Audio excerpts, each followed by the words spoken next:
सुबह की पहली ट्रेन पकड़कर श्यामू शहर से निकल पड़ा। कई घंटे का सफर तय करने के बाद वो एक छोटे से रेलवे स्टेशन पर उतरा। स्टेशन लगभग सुनसान था। स्टेशन से बाहर निकलकर उसने एक रिक्शा किया जिसने उसे मुख्य सड़क तक छोड़ दिया। अब आगे का रास्ता उसे पैदल तय करना था। बस थोड़ा सा और, इतने साल इंतजार किया है, अब कुछ किलोमीटर और सही।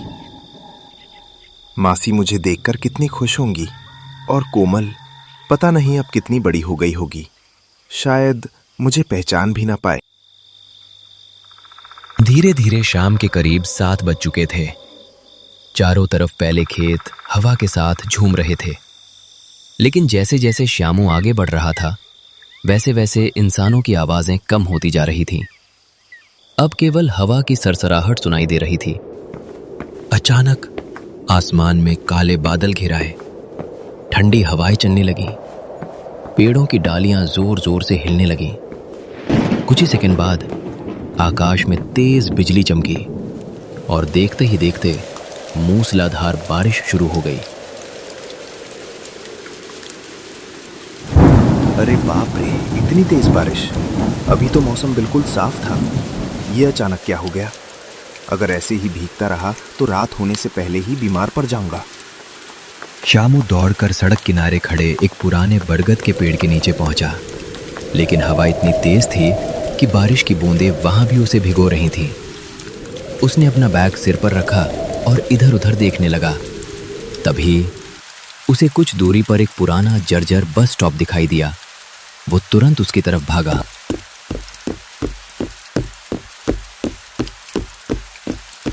बारिश अब और भी तेज हो चुकी थी। बिजली की हर चमक पूरे इलाके को कुछ सेकंड के लिए रोशन कर देती और अगले ही पल चारों तरफ फिर घना अंधेरा छा जाता। लगता है आज किस्मत मेरा इम्तिहान लेने पर उतर आई है। मासी, बस थोड़ा इंतजार करना, मैं जरूर आऊंगा। इतने में उसे ऐसा लगा जैसे सड़क के दूसरी तरफ सफेद कपड़ों में कोई इंसान खड़ा उसे लगातार देख रहा हो। श्यामू ने आंखें मिचमिचाकर ध्यान से देखने की कोशिश की। कौन है वहां? अगर कोई है तो सामने आइए। कोई जवाब नहीं आया। उसी समय बिजली फिर चमकी, लेकिन इस बार वो साया गायब हो चुका था। शायद मेरा भ्रम होगा। सुबह से अकेला चल रहा हूं, इसीलिए दिमाग भी अजीब अजीब बातें सोच रहा है।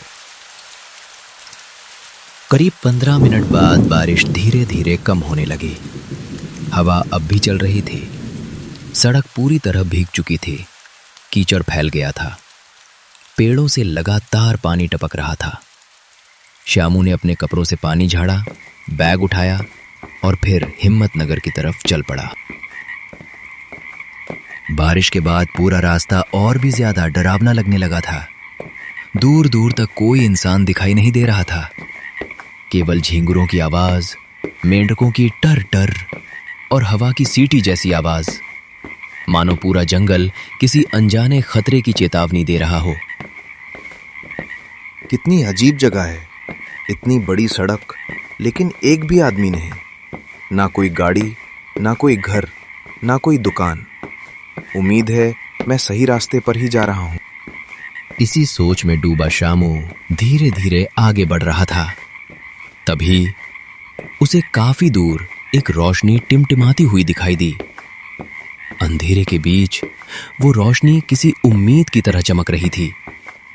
श्यामू ने राहत की सांस ली। वो तेज कदमों से उस रोशनी की तरफ बढ़ने लगा। दूर दिखाई दे रही रोशनी अब धीरे धीरे साफ होने लगी। वो एक पुराना रिक्शा था। रिक्शे पर एक अधेड़ उम्र का आदमी बैठा था। उसके चेहरे पर थकान साफ दिखाई दे रही थी। बारिश की वजह से उसके कपड़े भीग चुके थे। श्यामू तेजी से उसके पास पहुंचा। भैया, जरा सुनिए, क्या आप हिम्मतनगर चलेंगे? मुझे वहां जितनी जल्दी हो सके पहुंचना है। काफी देर से पैदल चल रहा हूं।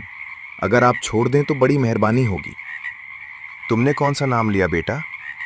हिम्मतनगर, वहीं मेरी मासी रहती हैं। कई साल बाद उनसे मिलने जा रहा हूँ।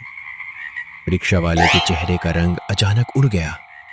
उसने एक पल के लिए चारों तरफ देखा, जैसे कोई उनकी बातें सुन रहा हो। बेटा, इतनी रात में उस गांव का नाम भी मत लिया करो। क्यों?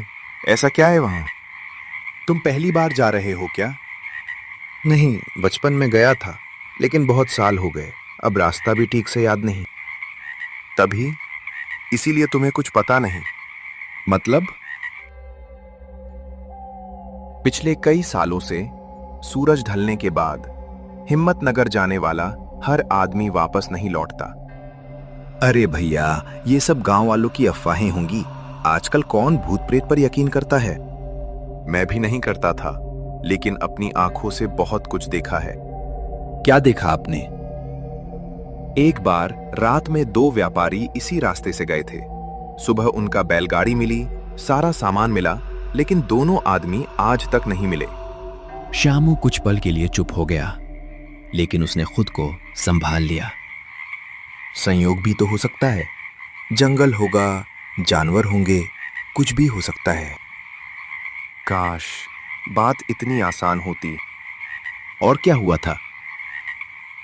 एक स्कूल मास्टर भी गया था। सुबह लौट कर आया, लेकिन उसके बाल एक ही रात में पूरे सफेद हो चुके थे। वो बस एक ही बात दोहराता रहा। अंधेरा होने के बाद उस गांव में इंसान नहीं रहते। उसके बाद उसने कभी किसी से बात नहीं की। कुछ महीनों बाद उसकी मौत हो गई। फिर भी मुझे जाना पड़ेगा। मेरी मासी अकेली रहती हैं। इतने साल बाद आया हूं, वापस नहीं लौट सकता। नाम क्या है तुम्हारी मासी का? सरला देवी। और मौसा? रघुवीर प्रसाद। इतना सुनते ही रिक्शा वाला जैसे पत्थर का हो गया। उसकी आंखें फैल गईं। रघुवीर, सरला, तुम उनके रिश्तेदार हो? जी, मैं उनका भांजा हूं। क्यों, आप जानते हैं उन्हें? भैया, क्या हुआ? आप अचानक चुप क्यों हो गए? कुछ नहीं, बस तुम्हें आखिरी बार समझा रहा हूं। आज की रात मत जाओ। सुबह उजाला होते ही निकल जाना। अगर किस्मत अच्छी हुई तो तुम अपनी मासी से मिल भी लोगे। और अगर अभी चला गया तो शायद तुम्हें कोई पहचानने वाला भी नहीं बचेगा। मुझे माफ कीजिए भैया, लेकिन मैं वापस नहीं जा सकता। मुझे हर हाल में आज ही पहुंचना है। हिम्मत तो बहुत है तुम में। भगवान करे कल सुबह भी यही हिम्मत बची रहे। रिक्शा वाला धीरे धीरे अपना रिक्शा मोड़कर दूसरी दिशा में चला गया। श्यामू कुछ देर तक उसे जाता हुआ देखता रहा। बारिश के बाद सड़क पर फिर सन्नाटा छा गया। अब केवल हवा की आवाज सुनाई दे रही थी। श्यामू ने अपना बैग उठाया और अकेला हिम्मतनगर की ओर बढ़ गया। कुछ मिनट चलने के बाद उसे दूर अंधेरे में एक टिमटिमाती हुई पीली रोशनी दिखाई दी। वो एक छोटी सी चाय की दुकान थी, जहां उसका इंतजार कोई और कर रहा था।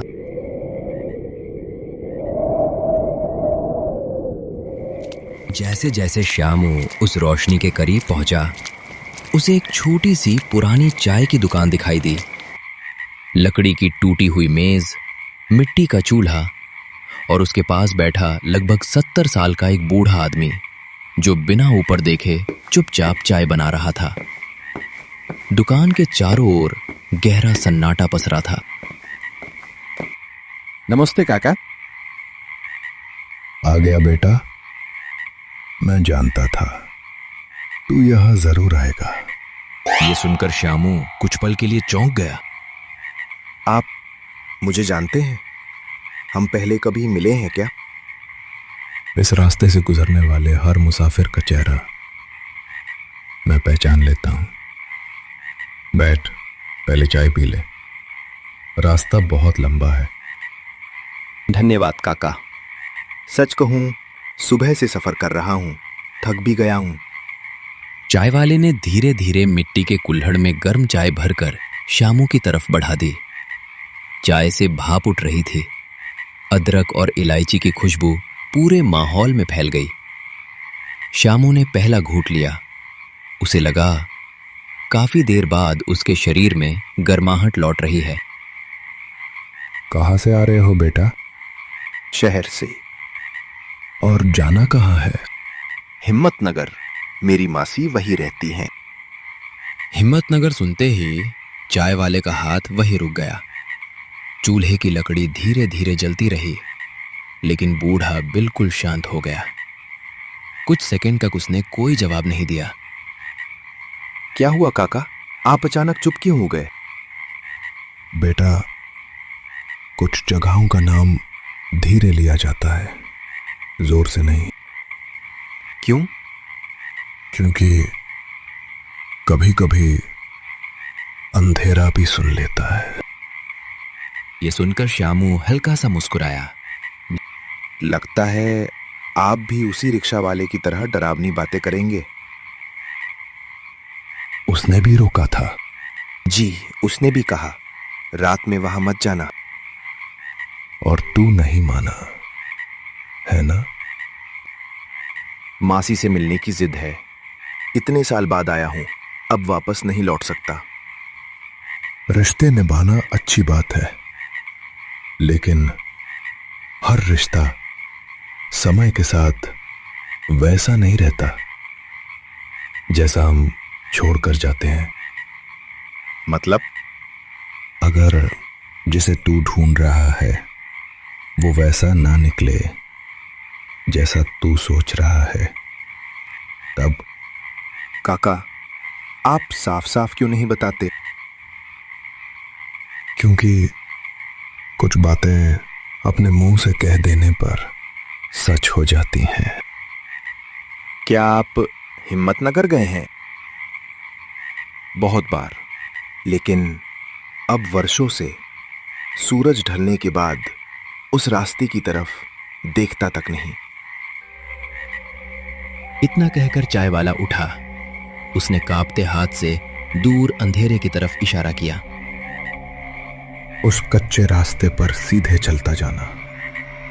बीच में एक पुराना पीपल आएगा, उसके बाद टूटा हुआ कुआं, फिर हिम्मतनगर। लेकिन एक बात गांठ बांध ले, अगर रास्ते में कोई तेरा नाम लेकर बुलाए तो पहली आवाज पर कभी पीछे मत मुड़ना। लेकिन नाम लेकर कौन बुलाएगा? यही तो कोई नहीं जानता। श्यामू कुछ पल तक बूढ़े की आंखों में देखता रहा। उन आंखों में डर भी था, दया भी, और जैसे कोई ऐसा राज जो वो बताना चाहता था लेकिन बता नहीं सकता था। श्यामू ने बैग उठाया, एक गहरी सांस ली और अंधेरे रास्ते की तरफ चल पड़ा। उसे बिल्कुल भी अंदाजा नहीं था कि कुछ ही देर बाद वो ऐसे इंसान से मिलने वाला है जिसे वो वर्षों से देखने की आस लगाए बैठा था।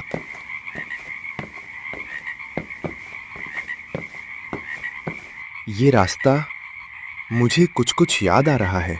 बचपन में मैं यहीं से भागते हुए खेतों में चला जाता था। मौसा जी मुझे पकड़ने के लिए पीछे दौड़ते थे और मासी दूर से आवाज लगाती थी, श्यामू गिर जाएगा बेटा। कितने अच्छे दिन थे वो। अचानक हवा का एक तेज झोंका आया। पेड़ों के सूखे पत्ते उड़ने लगे। उसी समय पीछे से किसी ने बहुत धीमी आवाज में पुकारा, श्यामू। श्यामू एकदम रुक गया।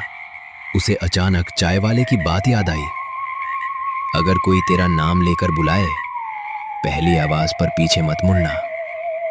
उसका दिल जोर जोर से धड़कने लगा।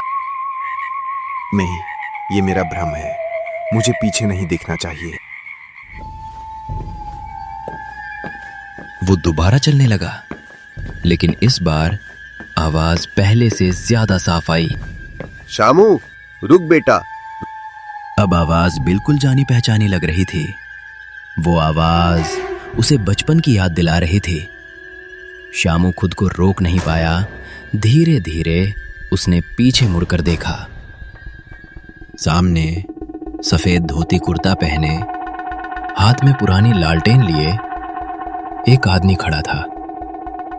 चेहरे पर हल्की मुस्कान, लेकिन आंखों में अजीब सी चमक।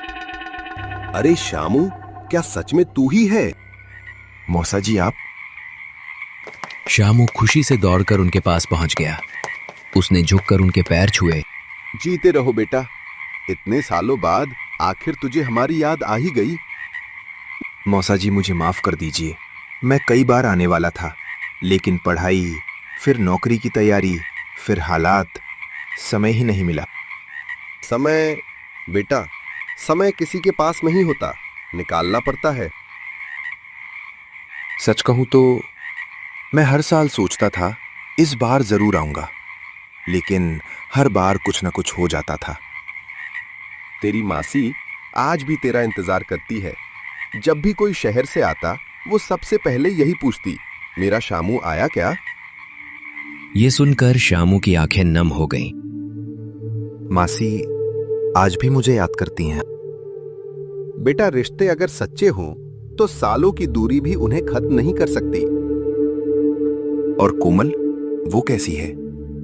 अब तो मेरी उम्र की हो गई होगी। ये सुनते ही मौसा कुछ सेकंड के लिए बिल्कुल शांत हो गए। उनकी मुस्कान धीरे धीरे गायब हो गई। क्या हुआ मौसा जी, मैंने कुछ गलत पूछ लिया? नहीं, बस समय ने बहुत कुछ बदल दिया है। मतलब? घर चल, सब बता देंगे। रास्ते में पुरानी बातें नहीं करते। इतना कहकर मौसा आगे चलने लगे। श्यामू भी उनके पीछे पीछे चल पड़ा, लेकिन चलते चलते उसे एक अजीब बात महसूस हुई। अरे ये क्या? मौसा जी की चाल जैसी पहले थी वैसी बिल्कुल नहीं है। ये इतने धीरे क्यों चल रहे हैं? और इनके पैरों की आवाज भी नहीं आ रही। श्यामू ने नीचे देखा, गीली मिट्टी थी। उसके अपने पैरों के निशान साफ बन रहे थे, लेकिन मौसा के पैरों के नीचे मिट्टी बिल्कुल वैसी की वैसी थी, कोई निशान नहीं। शायद अंधेरे की वजह से मुझे ठीक से दिखाई नहीं दे रहा। थोड़ी दूर चलने के बाद एक पुराना बरगद का पेड़ आया। मौसा अचानक वहीं रुक गए। उन्होंने धीरे धीरे पीछे मुड़कर श्यामू की तरफ देखा। श्यामू, एक बात पूछूं? जी मौसा जी। अगर कोई अपना बहुत सालों तक तुम्हारा इंतजार करता रहे और तुम कभी वापस ना आओ, तो गलती किसकी होती है? मैं समझा नहीं। कुछ नहीं, चलो, घर बस सामने ही है। श्यामू ने एक बार फिर मौसा के चेहरे की तरफ देखा। उनकी मुस्कान वापस आ चुकी थी, लेकिन अब वो मुस्कान पहले जैसी अपनापन भरी नहीं लग रही थी। उसमें कुछ ऐसा था जिसे देखकर श्यामू के दिल में पहली बार हल्का सा डर पैदा हुआ। दोनों धीरे धीरे आगे बढ़े और कुछ ही मिनटों बाद एक पुराने जर्जर लेकिन कभी बेहद खूबसूरत रहे मकान के सामने पहुंच गए। मौसा ने दरवाजे की ओर देखते हुए जोर से आवाज लगाई, अरे सुनती हो? देखो तो कौन आया है। मौसा ने जैसे ही दरवाजे पर आवाज लगाई, पुराने लकड़ी के दरवाजे के पीछे से किसी के धीमे धीमे कदमों की आवाज आने लगी। दरवाजा धीरे धीरे चरमराया और सामने एक अधेड़ उम्र की महिला दिखाई दी। सफेद साड़ी, लेकिन आंखों में वही पुराना अपनापन। कुछ पल तक वो श्यामू को देखती ही रह गईं, मानो उन्हें अपनी आंखों पर विश्वास ही ना हो रहा हो। श्यामू, तू सच में तू है? मासी, मैं आ गया। बहुत देर कर दी ना आने में। इतना सुनते ही मासी की आंखों से आंसू बह निकले। उन्होंने पैदल जाकर श्यामू के पास खड़ा हो गया। पगले, इतने साल एक बार भी याद नहीं आई हमारी। तुझे पता है, मैं हर त्योहार पर तेरे लिए अलग से खीर बनाती थी, फिर खुद ही रो देती थी कि पता नहीं मेरा शामू अब मुझे याद भी करता होगा या नहीं। ऐसा मत कहो मासी, मैं हर दिन आपको याद करता था, बस जिंदगी ने मौका ही नहीं दिया। मौका नहीं दिया या तूने निकालने की कोशिश नहीं की? गलती मेरी ही थी, मुझे पहले आ जाना चाहिए था। चल, जो बीत गया उसे भूल जाते हैं। आज तू मेरे घर आया है, बस यही मेरे लिए सबसे बड़ी खुशी है। अरे, बाहर ही सारी बातें करोगी क्या? बच्चा सुबह से सफर करके आया है, अंदर तो आने दो। अरे हाँ, मैं भी ना। आ बेटा, घर में आ।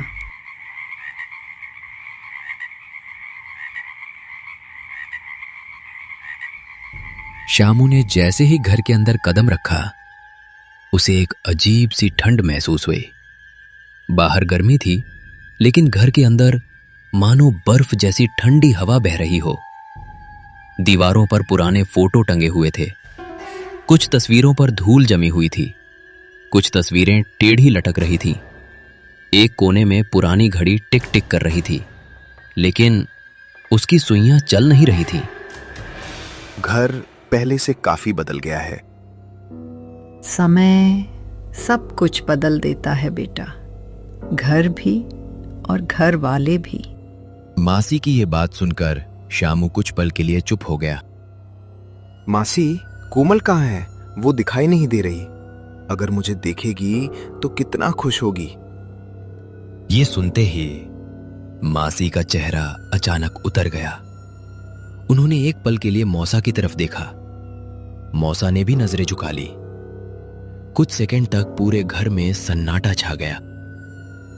वो पास के गांव गई है, कुछ काम था, आ जाएगी।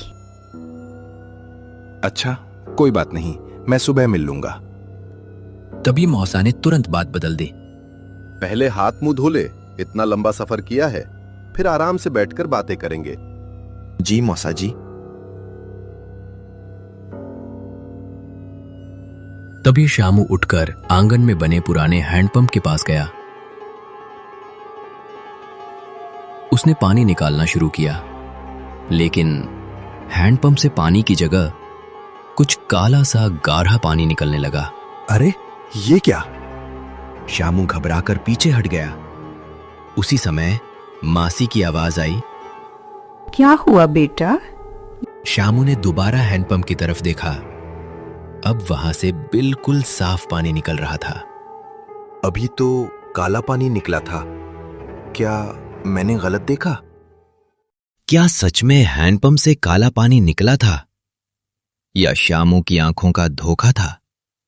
लेकिन अगर वो सिर्फ भ्रम था, तो हिम्मतनगर पहुंचने से पहले रिक्शा वाला और चाय वाला उसे बार बार क्यों रोक रहे थे? मौसा के पैरों के निशान मिट्टी पर क्यों नहीं बन रहे थे? और कोमल का नाम सुनते ही मासी और मौसा अचानक खामोश क्यों हो गए? इन सभी सवालों के जवाब और हिम्मतनगर का सबसे भयानक रहस्य कहानी के अगले भाग में सामने आएगा। अगर आप जानना चाहते हैं कि श्यामू के साथ उस रात आखिर क्या हुआ, तो चैनल को अभी सब्सक्राइब कर लीजिए और बेल आइकन जरूर दबाइए, क्योंकि पार्ट 2 में ऐसा सच सामने आएगा जिसे जानकर शायद आपकी भी रूह कांप उठे।